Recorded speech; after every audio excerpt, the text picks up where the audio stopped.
سلامونه نیکې هیلې احترامات مې ومنئ ملګرو ستاسو ورور فضل دیان یم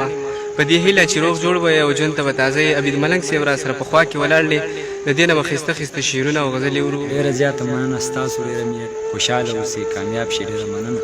یو څو غزل یا شعرونه را سره شریک هسې نوي شعرونه به درسره شریک کړم چې ستا د یادونو ستم نشم زغمې ستا د یادونو ستم نشم زغمې ځکه مې اوښکې په لیمو راځي د خپل احساس بلا وهلی یمه خوب په یوه لپه بولو راځي او څه نوي شعرونه به درته نور هم ووایم چې اوس ما ویلي مې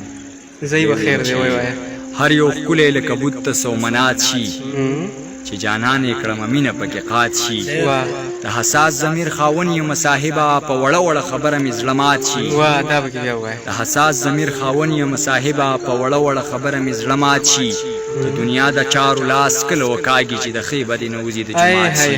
دا پکې بیا ووایه د دنیا د چارو لاس کله وکاږي چې د ښې بدې نه وځي د جومات شي مونږ بې وسه یو د مینې کمی نشته دا زمونږ قسمتونه دي میراث شي مونږ بې وسه یو د مینې کمی نشته دا زمونږ قسمتونه دي میراث شي چې مین شي نو د لا د باد وځي د چنار په شان سړی وي خو رامات شي